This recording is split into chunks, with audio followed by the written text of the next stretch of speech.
Well, we're back to our normal Euro sermons from this week. Slightly shorter, which might be good. So let's see what I have brought with me today. If I have the Euro sermon box, the Holy Mystery box. So let's see what I have brought with me today. Well, today I have brought with me some sheep. Can you see those there? I wonder, can you make a sheep noise? Maybe I'll try my best impression. Bah! No, it's not a bad impression. Passable, maybe. Now, I don't know about you, but I don't know a whole lot about sheep. I know that there's lots of them in Ireland and lots of them around Virginia and Cavan. Maybe not a surprise as we're in a farming community. I know that a female sheep is called a yow. Someone taught me that. And I know that sheep generally are born in the springtime, the lambs, and then they're let off into the fields during the summer. And I think I know that sheep generally like to go together in packs. Is that what you call them? Pack of sheep? I'm not sure. I'll have to look that one up. But I know occasionally that a sheep might get separated. And occasionally, if a sheep gets in trouble, you have to go and rescue it.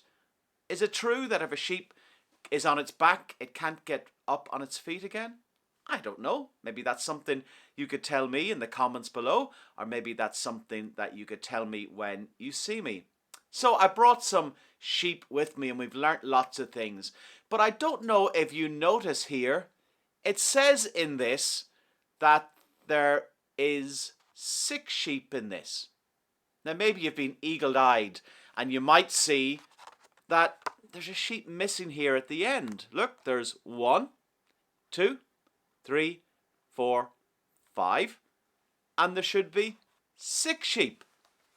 I wonder what happened to the other sheep. Maybe I need to go back to the Eurostore and say, hold on a second, you sold me only 5 sheep and I wanted 6 sheep in the packet. Or maybe I could look to see if one of the sheep, because it's kind of open here, maybe has fallen out in the EuroSermon, box. So let's look in here. Right enough. I don't know if you can see in there. Look what's in the corner of the box. It is the missing sheep.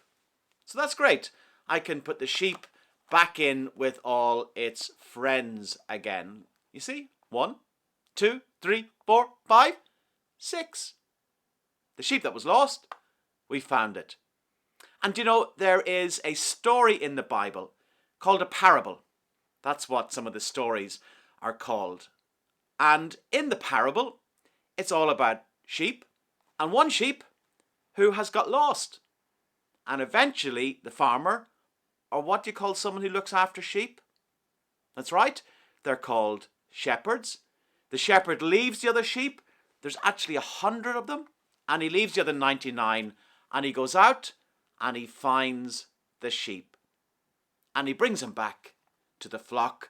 So there's 100 again. It's in Matthew's Gospel, chapter 18, if you want to look it up and read it. But that story, the parable, is meant to tell us about God. And in the story, the shepherd represents God and the sheep represents us. And it's a story that reminds us just how important we are to God. That even though we might be far from God, or maybe we don't follow God in our lives or know much about God, that doesn't matter to God. God seeks us out and finds us and wants us to come back and be part of his family, to follow Jesus every day in our lives. It's an amazing story. So I hope you enjoyed the EuroSermon today. Who knows what I will have in the EuroSermon or the Holy Mystery box next week. But we're going to sing our song that we always sing after a EuroSermon, and it reminds us that Jesus' love is very wonderful, so high, so low, so wide, you can't get over it, under it, or around it. Jesus' love, God's love for us, is very wonderful. So until next week, bye-bye.